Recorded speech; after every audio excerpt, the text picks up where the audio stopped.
Saudara pendengar, bersama dengan saya Oti Priambodo dalam program Jalan 66.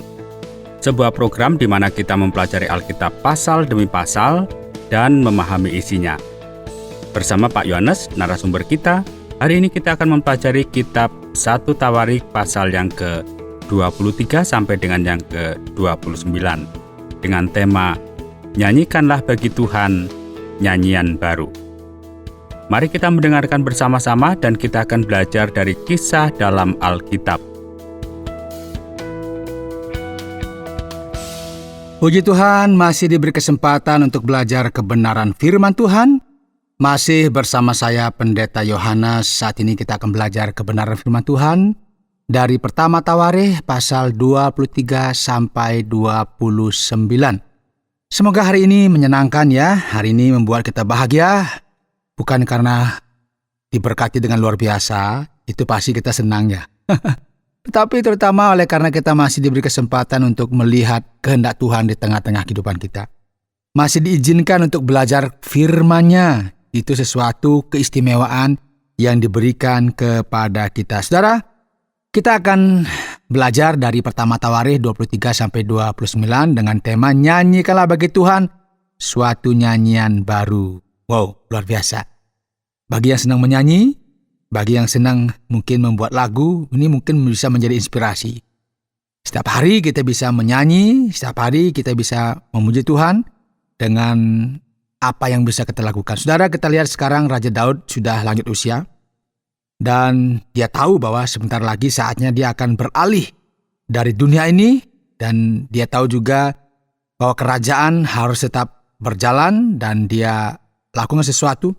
Dia mempersiapkan penggantinya, dan penggantinya adalah Salomo. Saudara, jika kita mengamati bahwa salah satu tugas utama Salomo sekarang adalah membangun bait Tuhan. Ini sesuatu yang istimewa bagi umat Israel. Tujuannya dengan adanya bait Allah ini adalah adanya ibadah yang teratur, adanya perayaan-perayaan, dan semuanya pada akhirnya didedikasikan, dipersembahkan bagi Tuhan. Dan tahu-tahu bahwa umatnya kan sangat senang. Yang namanya diajak menyanyi begitu ya. Diajak untuk memuliakan Tuhan. Jadi dia merasa, wah kalau begini harus diorganisir dengan baik. Bayangkan di akhir hidupnya masih memikirkan juga sesuatu apa yang mesti dipersembahkan. Jadi kalau kita perhatikan dari kitab Tawarikh ini memberikan fokus pada pujian yang akan dipersembahkan kepada Allah. Jadi menarik untuk diperhatikan saudara bahwa detail tentang suksesi Salomo, konflik dengan saudara-saudaranya, kita lihat di kitab Raja-Raja yang pertama. Tidak diceritakan di sini. Tidak satupun dari hal itu diceritakan oleh penulis kitab Tawarikh. Karena fokus di kitab-kitab ini itu fokus bukan pada politik. Jadi fokus pada pasal yang kita baca sekarang, katakanlah pasal 23 ini, bicara mengenai tanggung jawab orang Lewi yang telah dipilih oleh Allah sesuai dengan apa yang kita temukan juga di dalam kitab Pentatus. Lebih khususnya kalau kita membaca di kitab Bilangan. Nah, orang Lewi itu terbagi menjadi 3 kelompok, saudara. Itu menurut keluarga mereka. Di sini, saudara, kita memiliki namanya kelompok Gerson, Kohat, dan Merari. Mereka bekerja melayani di bait suci dan menjadi imam di bait suci. Jadi saat kita melanjutkan nanti ke pasal 24, kita menemukan bagian yang akan menceritakan tugas khusus para imam ini. Ini tema utama dalam pasal 24, terkait dengan tugas mereka. Nah, keturunan Harun itu memiliki tugas apa? Melayani di hadapan tabut perjanjian. Kemudian keturunan Eleazar dan Itamar itu terbagi menjadi 24 golongan berbeda. Dan mereka melayani di bait suci secara bergilir ya, masing-masing itu mendapat giliran. Dan semua ini dijelaskan di sini. Dan alasan dari semua detail ini bicara mengenai kepedulian terhadap fakta bahwa Tuhan layak disembah dan dipuji dengan cara yang terstruktur dan terorganisir. Artinya nggak boleh kita asal mau saja, betul-betul dibuat yang terstruktur, terorganisir, diatur dengan baik. Ya, bagi saudara yang mohon maaf saat ini mengembalakan jemaat begitu ya. Ini menjadi contoh, menjadi teladan bagaimana menata liturgi, menata tata kelola ibadah kita betul-betul teratur dengan baik. Kapan harus ditayangkan slide, kapan ada pujian, kapan siapa buat apa, itu kan harus ditata, harus ada persiapan-persiapan. Itu namanya kita sungguh-sungguh beri yang terbaik bagi Tuhan. Ini yang dilakukan oleh Daud sebelum dari masa dia mati begitu, wafat. Ini sudah diturunkan juga kepada Salomo. Kita melihat sesuatu yang luar biasa. Dan dicatat di dalam Alkitab, semua orang ini berada di bawah pengawasan ayah mereka untuk musik bait Tuhan. Dengan simbal, kecapi, harpa, untuk pelayanan di rumah Tuhan. Asaf, Yedutun, Heman, itu di bawah pengawasan raja. Nah, bersama dengan kerabat mereka semuanya terlatih dan terampil dalam musik untuk apa Tuhan. Jumlahnya dibilang 288. Ya, mereka mengatur dan hadir selama ibadah di bait suci, ya bertanggung jawab atasnya. Oleh sebab itu kita melihat bahwa ibadah dan pujian melalui musik dengan jelas diungkapkan di sini, saudara. Di pasal 25. Nah, penting juga untuk menekankan bahwa Asaf, Heman, dan Yedutun juga disebut dalam kitab Mazmur. Yang secara alami, ya ini menjadikan Daud sebagai tokoh utama yang terkait dengan kitab musik dan pujian agung Israel kuno ini. Nah, saudara, selanjutnya juga ini bicara mengenai musisi. Nah, ini yang musisi pasti senang ini, yang biasa bermain musik.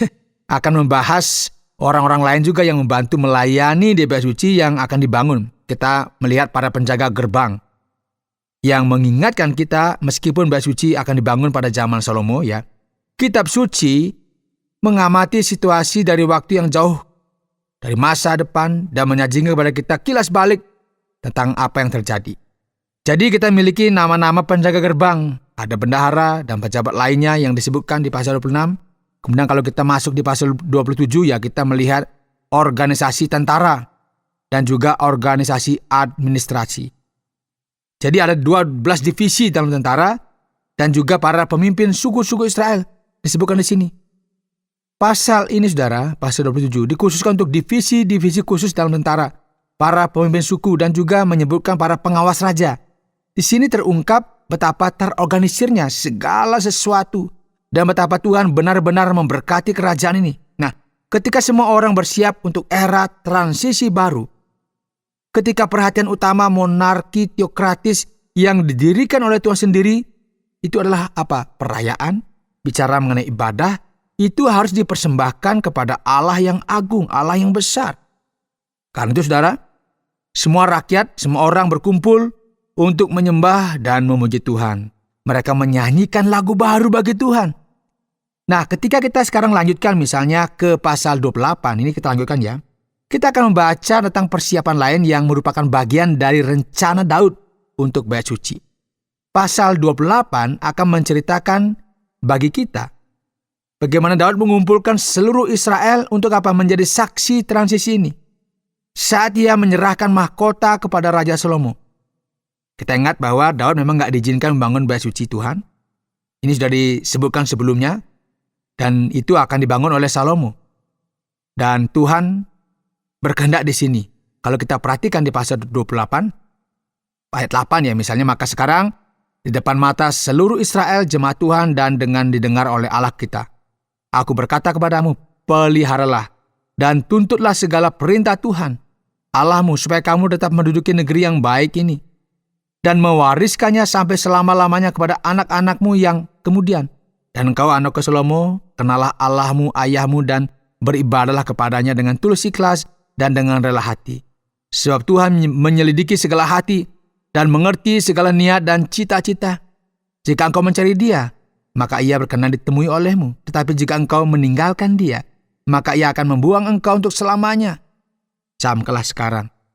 Sebab Tuhan telah memilih engkau untuk mendirikan sebuah rumah menjadi tempat kudus. Kuatkanlah hatimu dan lakukanlah itu. Lalu Daud menyerahkan kepada Salomo anaknya rencana bangunan dari balai bait suci dan ruangan-ruangannya. Dari perbendaharaannya ya, kamar-kamar atas, kamar-kamar di dalamnya, serta dari ruangan untuk tutup perdamaian. Ya ini semacam master plan-nya diserahkan ini loh. Gambarnya seperti ini, itu diserahkan. Ini dijelaskan kalau kita membaca di sini. Kalau kita serang masuk di pasal 28, ayat 19, semuanya itu terdapat dalam tulisan yang diilhamkan kepadaku oleh Tuhan, yang berisi petunjuk tentang segala pelaksanaan rencana itu. Maka ia sekarang menyampaikan kata-kata penyemangat kepada Salomo putranya dalam beberapa ayat terakhir dari pasal 28. Ini mengungkapkan kepada kita, saudara, ini yang disebut dengan momentum transisi. Ketika Salomo akan mewarisi tahta, dan kita sebut sebagai momentum yang istimewa dalam monarki Israel. Ini akan dimulai dengan era yang baru dari kepada Salomo. Dan untuk membangun bait suci, ini ada banyak hal yang harus dikerjakan. Nah, pasal 29 ini dimulai dengan menceritakan kepada kita tentang segala sesuatu yang diberikan untuk digunakan dalam pembangunan bait suci. Ini material yang sangat besar. Dituliskan begini, 3.000 talenta emas dari emas Ofir dan 7.000 talenta perak murni untuk menyalut dinding ruangan, yakni emas untuk barang-barang emas dan perak untuk barang-barang perak, dan untuk segala yang dikerjakan oleh tukang-tukang. Lalu para kepala puak dan para kepala suku Israel dan para kepala pasukan 1.000 dan pasukan 100 dan para pemimpin pekerjaan untuk raja menyatakan apa kerelaannya. Mereka menyerahkan untuk ibadah di rumah Allah 5.000 talenta emas dan 10.000 dirham, 10.000 talenta perak dan 18.000 talenta tembaga serta 100.000 talenta besi. Jumlah yang sangat besar. Kitab suci mengatakan bahwa bangsa itu bersuka cita karena kerelaan mereka masing-masing. Sebab dengan tulus hati mereka memberikan persembahan sukarela kepada Tuhan. Juga Raja Daud sangat bersuka cita. Saudara, Daud menyampaikan doa syukur kepada Allah. Kalau kita perhatikan di pasal 29 bagian akhir, melihat apa yang terjadi di kerajaannya, dan sekarang dia sudah mencapai puncak kejayaannya. Kemudian sekarang ada yang namanya transisi yang baru karena akan ada raja yang baru. Tetapi ingat juga, saudara, ada bait suci yang baru. Ketika mereka akan menyanyikan pujian baru kepada Tuhan, kita akan baca tentang Salomo yang diurapi sebagai raja. Kitab suci memberitahu kita apa yang terjadi, saudara. Keesokan harinya, mereka mempersembahkan korban sembelihan, korban bakaran kepada Tuhan. Wow, ramai sekali. Itu sangat banyak, saudara. 1.000 ekor lembu, 1.000 ekor domba jantan, 1.000 ekor domba muda, dengan korban-korban curahannya, dan sangat banyak korban sembelihan demi seluruh Israel. Bayangkan, saudara. Lalu dikatakan mereka makan dan minum pada hari itu di hadapan Tuhan dengan sukacita yang besar. Kemudian menyatakan untuk kedua kalinya Salomo anak Daud sebagai raja dan mengurapi dia bagi Tuhan sebagai raja dan Sadok sebagai imam. Kemudian dikatakan duduklah Salomo sebagai raja menggantikan Daud ayahnya di atas tahta yang ditetapkan Tuhan. Ia mendapat keberuntungan, kemujuran, sehingga setiap orang Israel mendengarkan perkataannya. Lalu semua pemimpin dan pahlawan juga semua anak Raja Daud mengakui kekuasaan Raja Salomo. Tuhan membuat Salomo luar biasa besar di mata seluruh orang Israel, dan mengaruniakan kepadanya keagungan kerajaan seperti tidak pernah ada pada semua raja sebelumnya, dan dia memerintah atas seluruh Israel. Dan ini akhir dari kitab Tawarikh pertama, saudara. Salomo adalah raja baru. Setelah Daud meninggal, memerintah kurang lebih 40 tahun di Israel, kitab suci mengatakan ia meninggal pada usia lanjut setelah menikmati umur panjang, kekayaan dan kehormatan. Kemudian putra Salomo menggantikannya sebagai raja. Jadi kitab yang luar biasa ini berakhir, saudara, menceritakan kepada kita bagaimana Allah membimbing yang kita sebut berkali-kali monarki teokratis yang ada di Israel.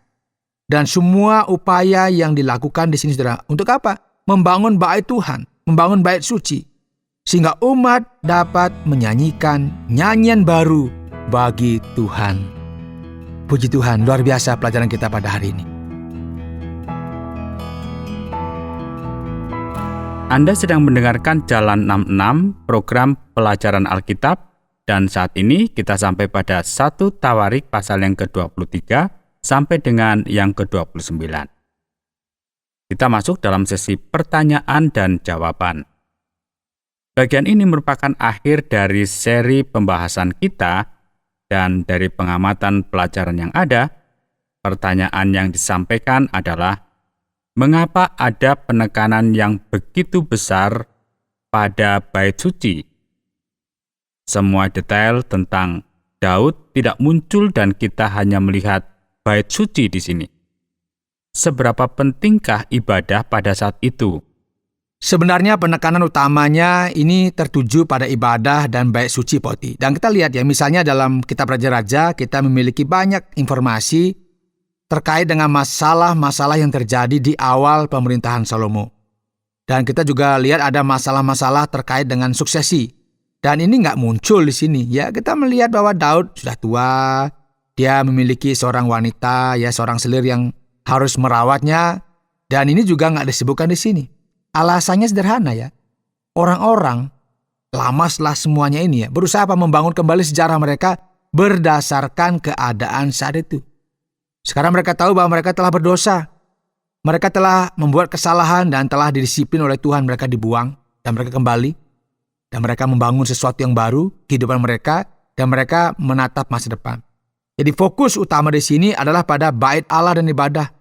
Jadi mereka diajak untuk memandang ke masa depan. Jadi sekali lagi kita melihat penekanan pada apa yang selalu dikatakan kitab Tawarikh. Tidak ada gunanya ya menyesali apa yang sudah terjadi. Jelas mereka melakukan kesalahan. Dan kitab Samuel dan Raja-Raja banyak menceritakan tentang hal itu. Tetapi sekarang saatnya untuk apa? Berpikir dengan cara yang baru.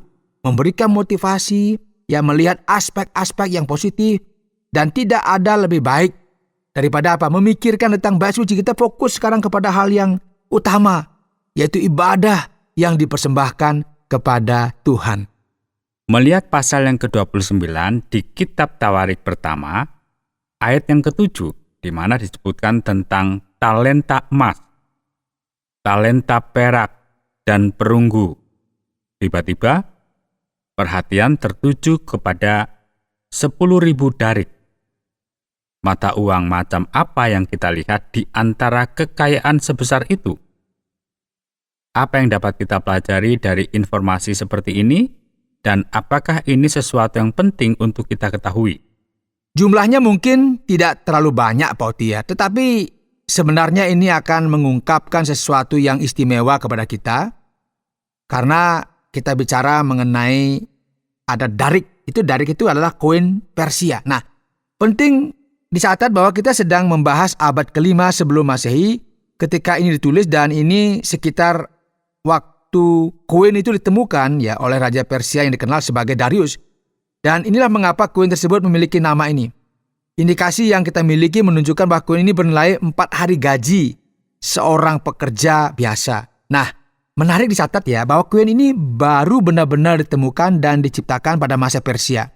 Sebelumnya misalnya sikel itu adalah sepotong perak yang beratnya sekitar 11 gram. Jadi kita tidak memiliki koin sungguhan sebelum ini, nggak punya. Nah, jadi kekaisaran Persia adalah yang mengembangkan struktur ekonomi yang bekerja dengan cara yang khusus dan unik. Jadi kita dapat memiliki gambaran yang lebih tepat tentang momen sejarah yang kita lihat. Dan seperti apa situasinya? Dengan sedikit budaya dan arkeologi terkait dengan sejarah.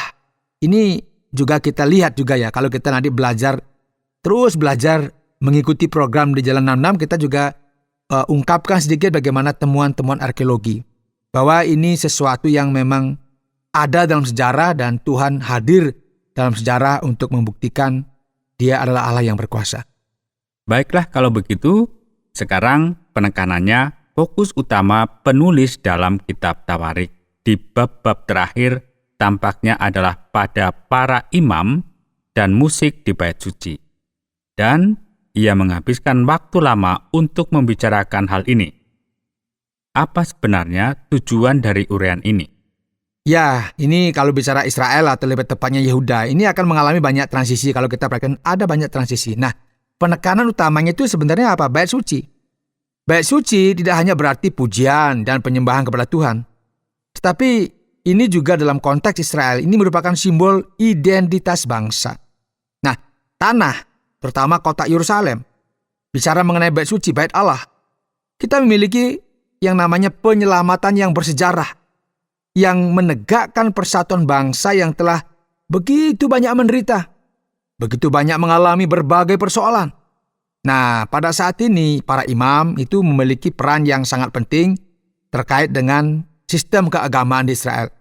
Bahkan banyak sarjana yang lebih kritis itu mengatakan bahwa periode waktu inilah saat banyak dokumen keimaman disusun dan mereka menekankan hal ini.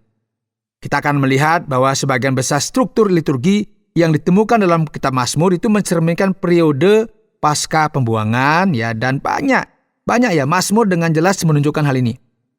Dan di sini kita akan melihat bahwa pada hari ini dalam kitab Tawarikh, periode pasca pembuangan ini terjadi semacam transisi menuju apa yang kita sebut sebagai Yudaisme itu sendiri. Ya, Yudaisme sebagaimana kita pahami kemudian ya agak terpisah dari agama yang kita miliki dalam Perjanjian Lama.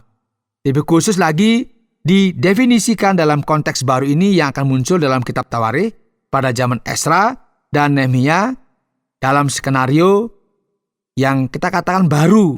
Inilah konteks ini sedang diungkapkan. Jadi kita harus melihat konteksnya di sini, kenapa begini, kenapa begitu. Baik, nah di akhir rangkaian studi kita, di akhir kitab Tawarikh ini, dan untuk memahami kitab Tawarikh, kita perlu untuk membacanya dengan seksama. Dan itu pasti membutuhkan waktu. Sekarang, sepertinya agak terkejut pada pasal yang ke-29 ayat yang ke-29. Ketika menemukan bahwa ada catatan Samuel, catatan Nabi Nathan, catatan Gad, begitu banyak catatan di sini. Sepertinya ini cukup rumit. Pertanyaannya, apakah kita akan mempelajari setiap kitab ini, Pak Yohanes? Ini menarik ya, kita perlu mengamatinya dengan cermat. Ya, ini semua adalah catatan sejarah, Pak Oti.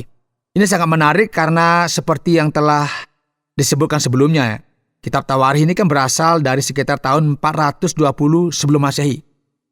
Dan pada dasarnya dinyatakan bahwa pada saat itu mereka memiliki akses ke dokumen-dokumen yang ada. Nah, catatan dari Nabi Samuel memang tidak terlalu sulit untuk dibayangkan.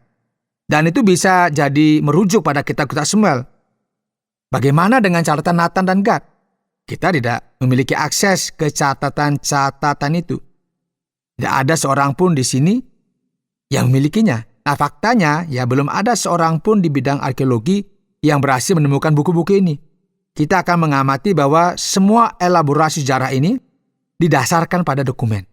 Nggak tiba-tiba buat sejarah. Semua ada datanya. Nah, bersamaan dengan itu, saudara, kita tahu bahwa ada juga catatan tentang raja-raja Israel. Ya, ini seperti buku yang resmi begitu ya.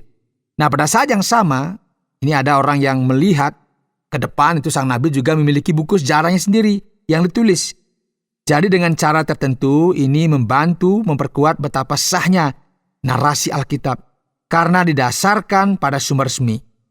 Bahkan seorang nabi seperti Nathan yang menentang Daud ketika ia berdosa dan juga seperti Gad, mereka juga memiliki narasi mereka sendiri. Dan penulis kitab Tawarikh mengatakan, lihat, sebelum saya menulis ini, saya ingin dan meneliti banyak hal tentangnya. Jadi ini adalah keingintahuan tentang sejarah yang menarik dan menarik juga untuk diketahui.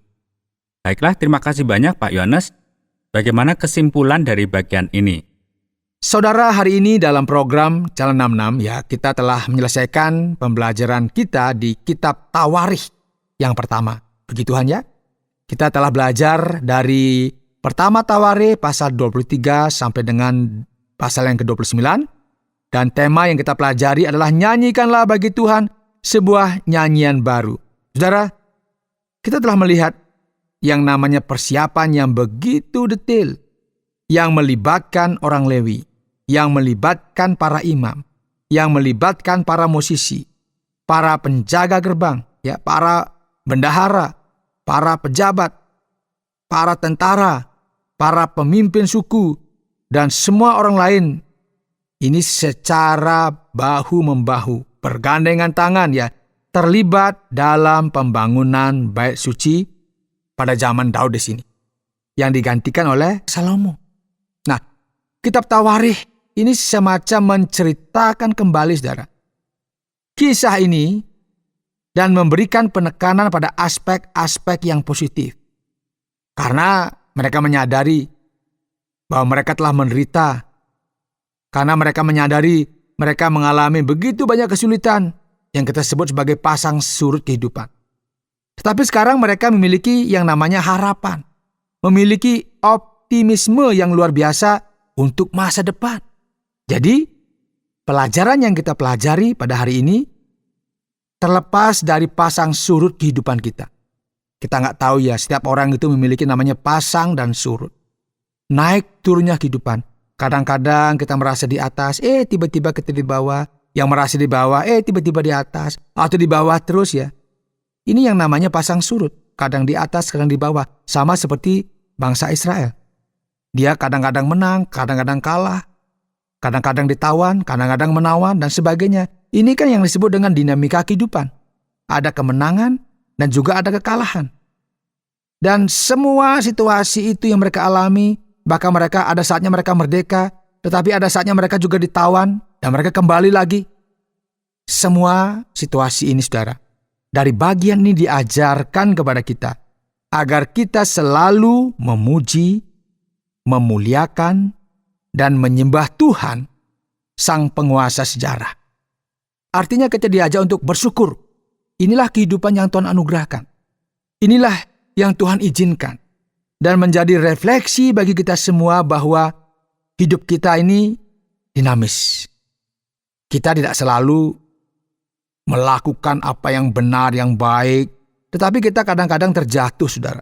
Kadang-kadang kita tergoda. Dan ditampilkan banyak tokoh-tokoh juga mengalami hal-hal yang seperti itu. Dan mereka mengalami penghukuman demi penghukuman. Termasuk ketika mereka dibuang ke Babel, itu adalah disiplin Tuhan, dihukum mereka. Tetapi mereka juga dikembalikan. Dan sekarang ketika mereka kembali, mereka melihat, ini dinamika kehidupan kami sebagai bangsa. Ini dinamika kehidupan kami sebagai keluarga. Ini dinamika kehidupan kami secara individu. Ada yang namanya pasang surut, ada masa-masa kemenangan, ada masa-masa kekalahan. Tetapi dari semua masa itu kita diingatkan apa? Teruslah memuji Tuhan. Teruslah menyembah Tuhan. Karena apa? Karena Dia adalah penguasa atas sejarah kehidupan manusia. Kiranya Tuhan memberkati kita. Baiklah, terima kasih banyak. Saudara pendengar, karena waktu yang tidak memungkinkan, kita akhiri program Jalan 66 kali ini. Kami menantikan Anda untuk tetap mengikuti pelajaran berikut dalam lanjutan pembelajaran Alkitab yang memberikan pelajaran menyeluruh tentang firman Tuhan. Jika Anda memiliki pertanyaan atau berespon terhadap topik berhubungan dengan program ini, silakan menyampaikan melalui WhatsApp ke nomor 081 333 777 386. 081 333 777 386. Terima kasih atas perhatian Anda.